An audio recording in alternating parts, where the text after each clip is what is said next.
A show that tackles the big issues affecting the BVI and the rest of the Caribbean. Searches for answers to today's big questions and gives viewers a unique perspective on developing stories. Follow the big story with me, Cathy Richards, only on JTV.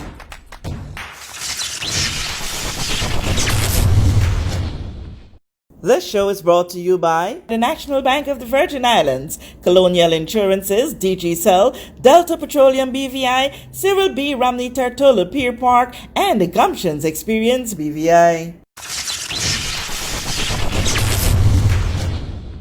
This is The Big Story. I'm Cathy Richards. I want to thank you so much for joining us here for this edition.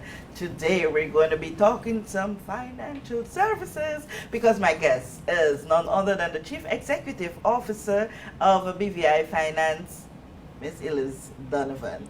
It's a pleasure having you. Pleasure to be here, Cathy. Thank you for having me. Okay, we had to have a conversation, especially in this time. We know for a fact that the BVI hinges greatly on tourism and financial services. Yes. It's two main pillars. With the hit of COVID-19, the whole pandemic has affected the entire world, and so it has a great impact on our tourism industry, leaving us to lean on the shoulders almost thoroughly on the financial services sector. How this is unfolding for the industry? Well, one of the important things we have to understand is that we are all in the same boat as a global community. That means that unlike perhaps what happened in 2017 with the hurricanes, when it was just BVI and some other regional countries that were impacted economically, this is a global pandemic. And what that means is the British Virgin Islands, like other countries around the globe, are impacted by the global pandemic. And so it has threatened the global economy, which is in recession, according to the International Monetary Fund, to the tune of 4% decline in growth. So BVI has to rely on what's happening in the global economy for our economy, not just in tourism, but as well as financial services. And while we have seen more resilience in terms of our financial services, because we do not have to be physically located to have our financial services business. So we've certainly seen that it has accelerated a lot of the disruptions that we've been talking about for so long, disruptions that were going to be taking place across the globe. And so the disruption that has been accelerated is certainly the digital disruption. So we've all had to move into digital strategies to do our communications, to do our business meetings, to do our client interfacing, and to onboard our clients. And that's something BVI specializes in.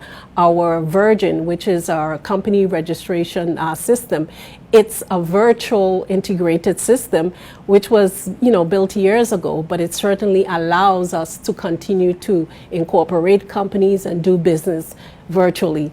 Okay, and so which one of the platforms you feel more comfortable working with? I think Zoom. Why Zoom? Before we hear of Zoom this much, we were accustomed to doing other types of FaceTiming. We had what was Skype? We had Skype. There's certainly Skype for business, FaceTime. There's all kinds. Cisco, Exco, FedEx, you name it. There are all these technologies. But what we've certainly been able to do is to use these technologies, to use this technology to do our business, to interface with our clients, to interface with our stakeholders. We've been doing podcasts, we've been doing videos, we've been doing all kinds of digital communications that we were not focused on before.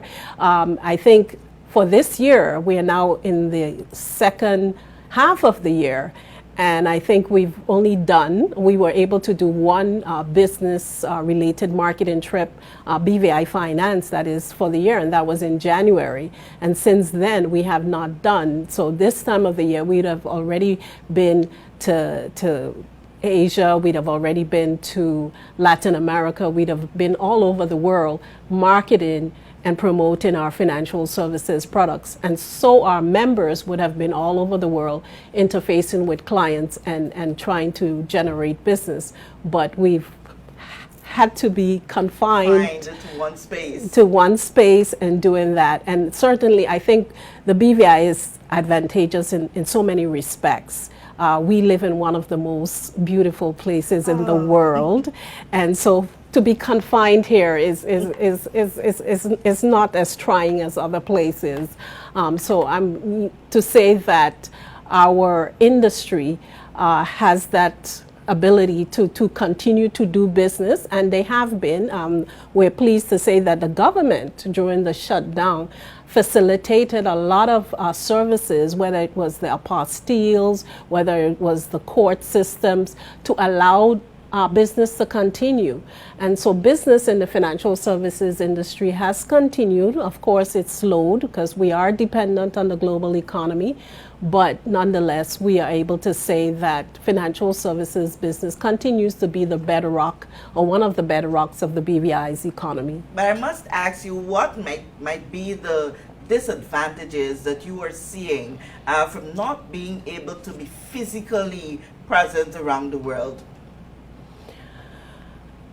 I think the disadvantage is always, I think there's no replacement for one-on-one, face-to-face contact. You certainly get a different nuance, coming in here. I know we're supposed to be social distancing, yes, but I'm able to give Cathy a big hug and greet her or shake her hand or do what is necessary to make that connection. And oftentimes that connection is not made over the internet. It's not made on FaceTime. Yes, we can continue to talk, but you really get that connection when you're face to face with that person and you really understand, the nuances of how they operate, and you get to immerse in the culture in which they operate, and you get to understand certain things which you will not necessarily appreciate by being just at a distance through telecommunications. Well, we're in a new era, we would want to safely say, and while we may be tweaking and fine-tuning and feeling out of this new way of communicating, it might just be the perfect way for the next generation that will come to make the best use of the internet. Well, one of the things I think for us of a different generation, certainly the millennials have certainly moved ahead with this, because they'll be sitting in the same room and you see them communicating on their phone with each other. And I see my nephew, for example, who's 15 years old, he communicates with friends all over the world, or plays a game with them all over the world. When we were confined or restricted to playing with our friends who we knew in a room, but now he can play a game with people all over the world, and that's what technology has advanced, and that's what that generation is accustomed to. So it's for us to get with them, because they've already embraced that technology. They don't know, the computers that we know, the old computers. They don't know that. So they know communicating by these means, and some of the things, whether it be TikTok or Instagram or everything that's being introduced, they're fully versed in those languages. And so we have to get versed in those languages. Oh boy. Now the kids are teaching us rather than us being the parent to them. Yes, we absolutely. have to depend on them. But coming back to the entire the sector, with the fallout of tourism at this point, or I don't want to say the fallout, but the lull, do you think that BVI Finance can still carry that load of the territory? Well, financial services represents, I think, 1 in 4 jobs 2 in 10 jobs come from the financial services industry. Tourism represents 1 in 4 jobs for the BVI economy. So certainly, as far as the wider GDP is concerned, tourism is more impactful, and you've seen that on the ground. It creates more businesses, more jobs, and more interaction for a wider cross section of the BVI community. But as far as government revenues are concerned, over 60% of the government revenues actually come from the financial services industry. And I would dare say that because of the lull that we're experiencing in tourism, the percentage is probably increased. So the government revenues are probably more reliant on the financial services industry. And we have seen the robustness and the reliance on that financial services industry, and the resilience is the word I wanted to use, continue. We are still, our business still continue. All during the lockdown, I heard people, they were working 24 hours now. So you just moved the office from in the building to your home, but business continued, and that's the beauty of the financial services business. It was not reliant on external circumstances to continue. So we saw it continue during the hurricanes, the aftermath of the hurricanes, and similarly financial services continue. But I do want to give some caution to that, is that we are still very much dependent on what is happening in the global economy. That would have been my next question to you. It's not all, a glory story right now. We have to be cautious and understand that what is happening in the globe is going to affect us all. We are all in this together, as the Premier likes to say.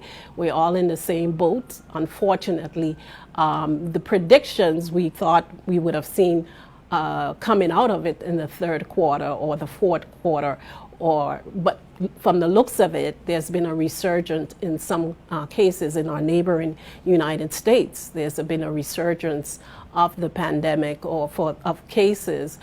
So that means that people that were opening up are not opening up as readily. And so economies are more threatened, and the predictions are going a little downwards. So business, I think, globally is certainly challenged, but that doesn't mean that there are other opportunities, and what we have to do is to find what those opportunities are and to avail ourselves of those opportunities. What are some of those opportunities in your view in the financial services industry that are likely to rise up now to replace where we're having a lull? Well, during the shutdown, one of the things that we produced, we commissioned a report with Eastern Partners, and they are a leading research and banking agency based in London. And they looked at what was happening in the Asia market with institutional investors, corporates, and high net worth individuals. And what that report showed was that there's an appreciation for international finance centers like the BVI in the Asia market. One of the things that they are looking for in terms of risk mitigation, as well as securing their assets. And these are the specialties of international finance centers like the BVI. We provide that security, we provide safety, we provide reliability, we provide trust and the confidence that the Asian investor, the Asian institutional investor, the Asian high net worth individual, the Asian corporates are looking for. And we have seen that the Asia market, because it was first into the pandemic, it's going to be first out. And so we have had a long-term, a 30-year relationship with places like China, for example, which represents about 35% of BVI's market share. Or the beneficial owners of BVI companies, 35% of them come from China, and that includes Hong Kong. So we are seeing that market is going to rebound faster because it went in first, it's going to come out first. And also there's a number of things that are happening in Hong Kong, for example, and in China. And we ought to be availing ourselves of that opportunity. So there's one. I think there's lots going on in the digital space. We heard from some of our presenters a few weeks ago that there was a 45% growth in digital technology.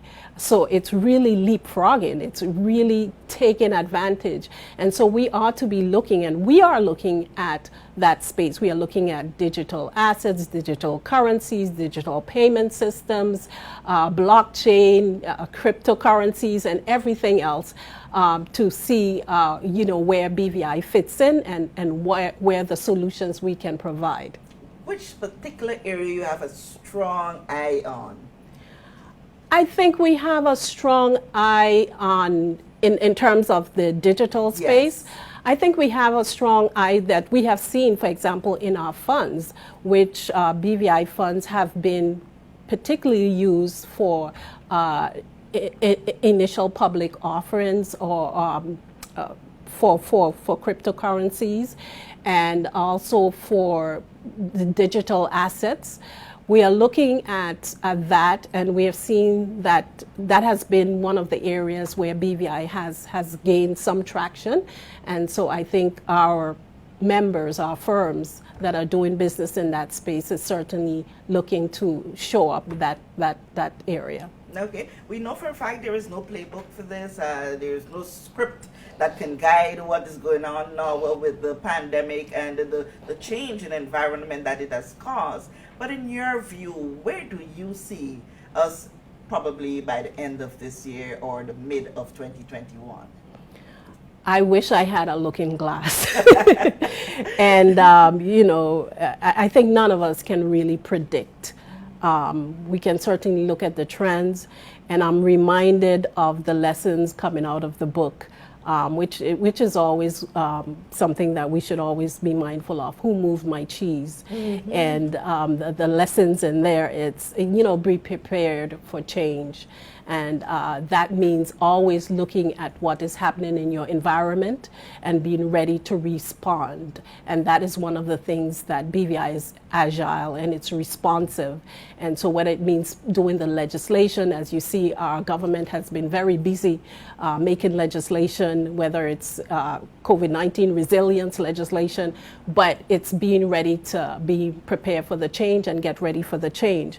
Of course, we have to let go of the past. We're in a new normal. That was one of the lessons coming out of that. So things are not going to go back to how they were. That's one of the predictions we can pretty much settle on.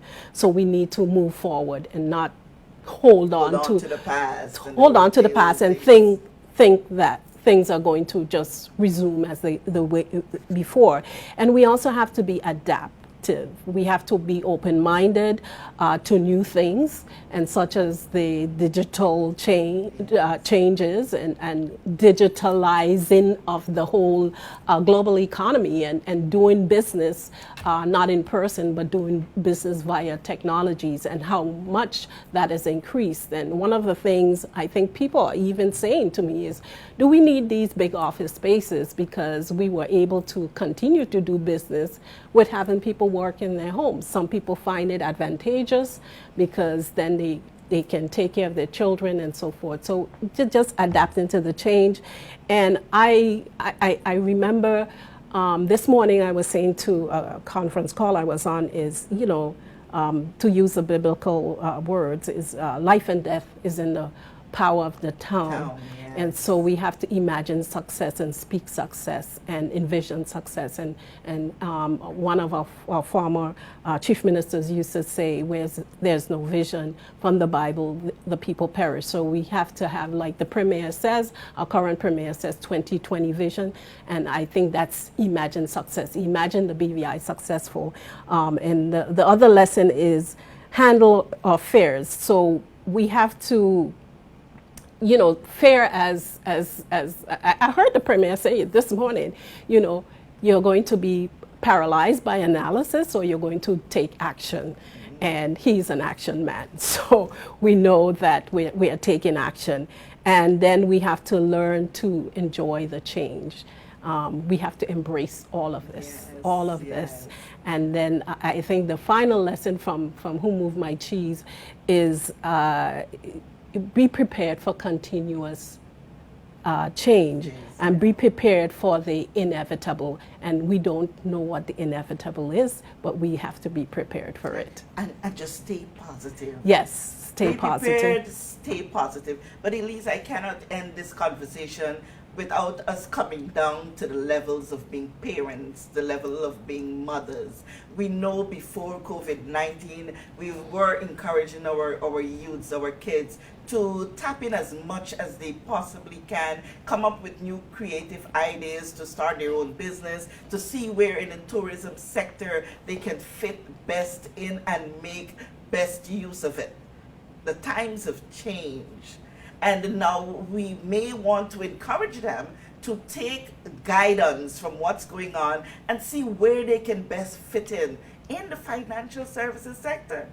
Actually, one of the things that we are doing, like I said, we are thinking of embracing the digitalizing of the global economy. So one of the things that we are embarked in is a relationship with the Financial Services Institute and University College of London, where we are going to be doing a series of courses to prepare people to engage, to enter into the digital economy. That's something we're going to be rolling out with the Financial Services Institute. We've been in discussions with Dr. Hodge, Dr. Derry Hodge, as well as a professor from the University College of London, who is going to be one of the speakers of our upcoming breakfast forum.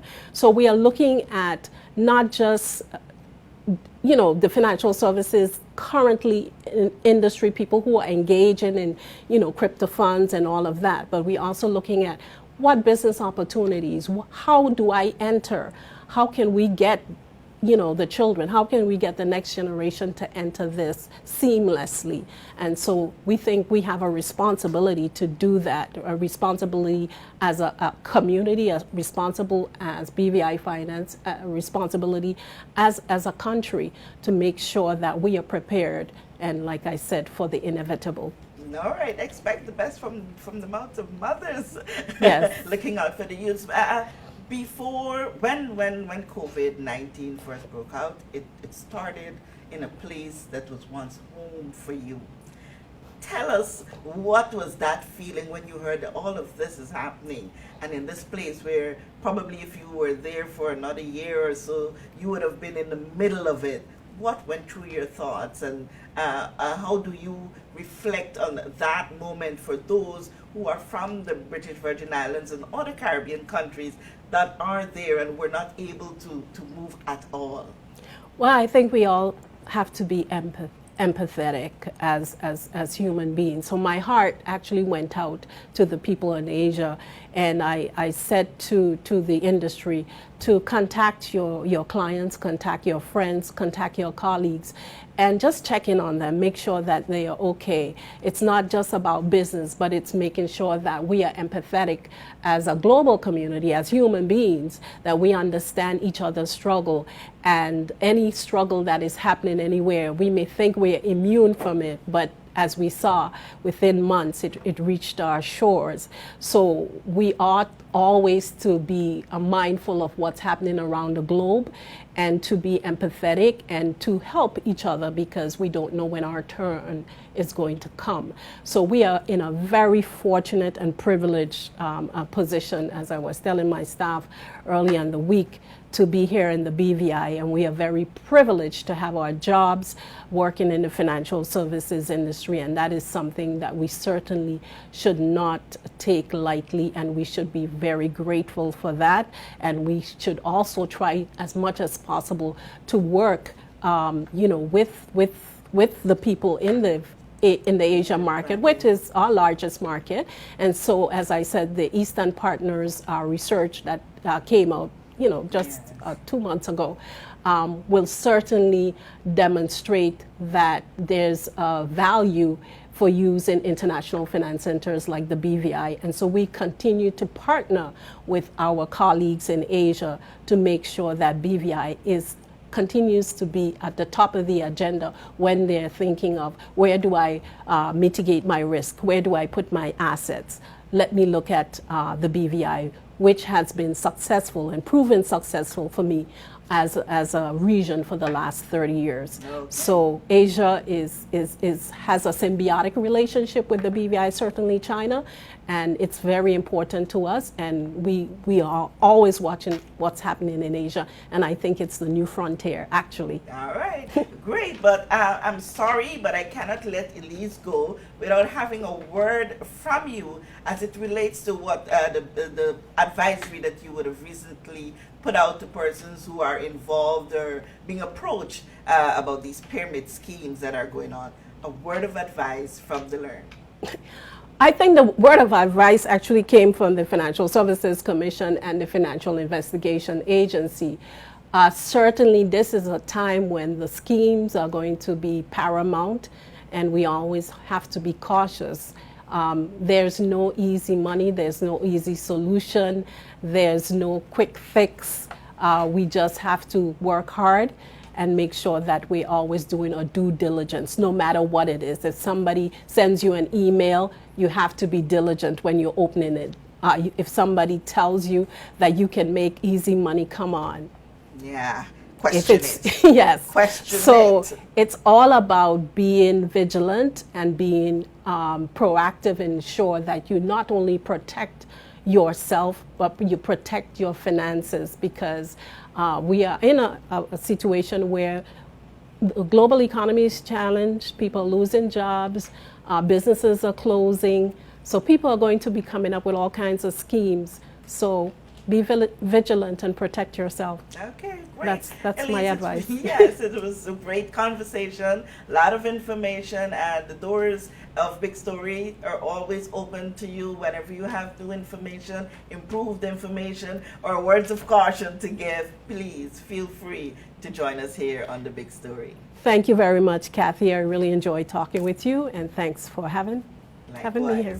I want to thank you so much for joining us on this edition of The Big Story.